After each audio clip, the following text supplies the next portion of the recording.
everyone, I'm doing something a little different today. I'm doing a chocolate almond torte, and it's a birthday present for one of my family members. So it's really special. I'd like to eat this as well, and so it's autoimmune friendly. I'm going to use real cacao and almond flour, and all of the other ingredients are autoimmune friendly. So this is the cacao. It's real cacao, and it's readily available at your local grocery store now, which is amazing. I love that. It's 12 ounces. I've weighed it out on my kitchen scale. It doesn't melt well, so I have to put it in the food processor and pulse it until it's fine powder. Ground my cacao into a really nice powder, and that took about 3 minutes in my food processor. I set up my double boiler, so I've got a pan of hot water here, and I'm going to take an empty stainless steel bowl and just pop it over top of the steaming water. I'll take it down to, then we'll add our coconut oil. So I've got 2 cups of refined coconut oil. It's best for baking. And then I have 2/3 cup of brown Swerve sugar. And so I'll add that in. And I've got a whisk here. So we're going to whisk that together until it is nicely melted. All right, now we're going to add the ground cacao. And we'll just slowly whisk that in.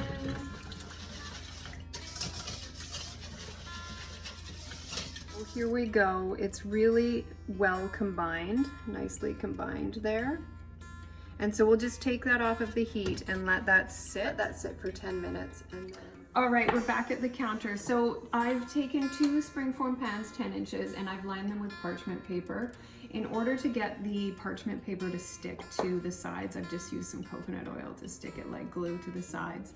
And I've also put my mixing bowl in the fridge just to cool, because we are going to be whipping egg whites, and it is best to whip egg whites in a cold bowl. Okay, now we're going on to the dry ingredients and the flour. So I've got 3 cups of almond flour. It's blanched, there's no skins in there, and I prefer to do it that way because I have had an autoimmune response to the skins of almonds.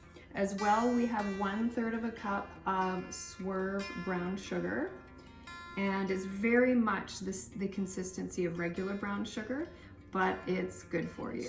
To the food processor with the Swerve brown sugar, and we will pulse that until it's combined for about 30 seconds. All right, so you're gonna need a dozen eggs, 12 eggs, and they're going to need to be separated. So get your separating hands ready and 2 bowls and separate away.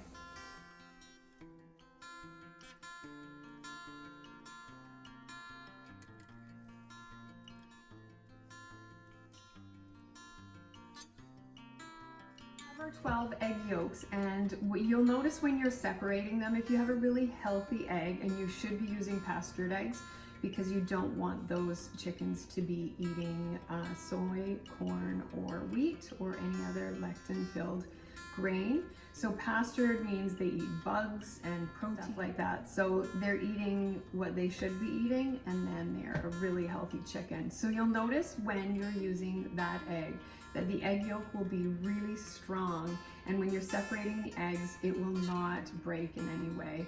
I've sometimes had an oopsie with not so healthy eggs, and egg yolk goes into the egg white, and then it can spoil that mixture. Okay, so we've got our 12 yolks, and we're going to put that in a bowl, and then we're going to add another 2/3 cup of Swerve brown sugar, and we will whisk that until well combined. Finding that there's chunks of Swerve brown sugar that just won't break down, you can take a fork and just kind of flatten it out and then keep whisking.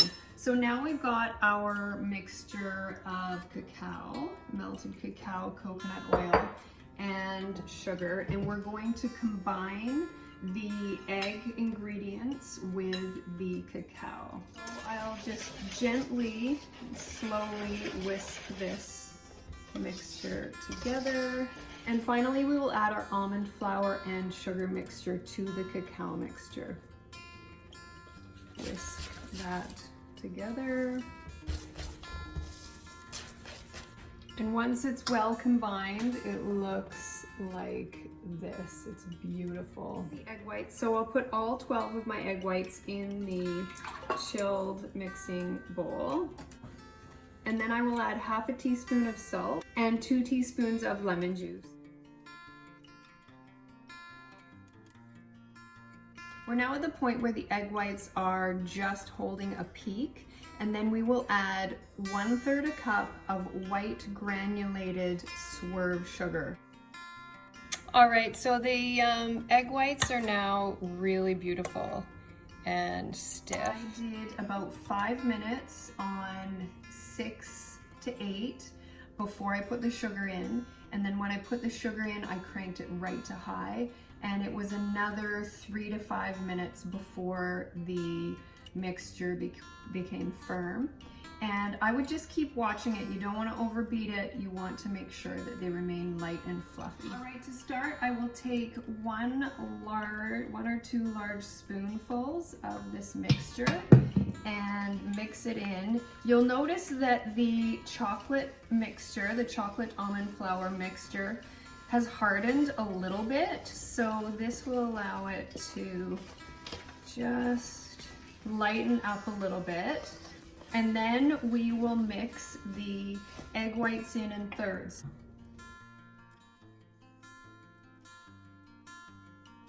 Okay, so the time lapse was pretty quick, but you'll just nice and slowly fold in the egg mixture as you rotate the bowl, and then it goes in really nicely. And it's beautiful and fluffy.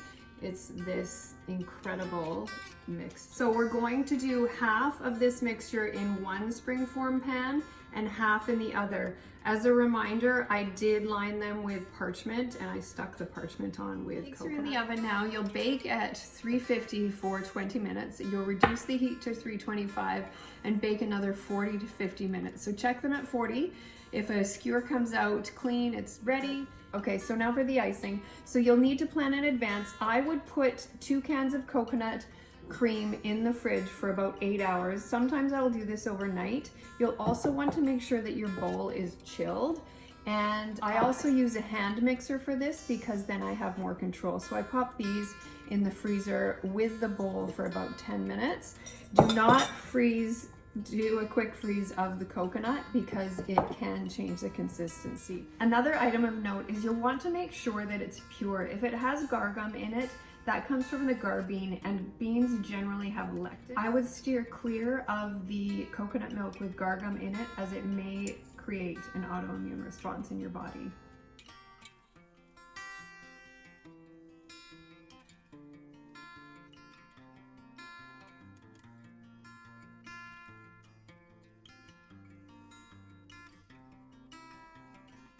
Coconut cream is a beautiful texture now, and as you noticed, I started out slowly at level 1. It was a bit chunky. I added some coconut water, and then I took my mixer up to level 5, and then I mixed it for about 5 minutes or more. So now what we're going to do is we're going to add some tapioca. So I've got 4 tablespoons of tapioca. That will account for the water because we don't want our icing to leak out the side of the cake.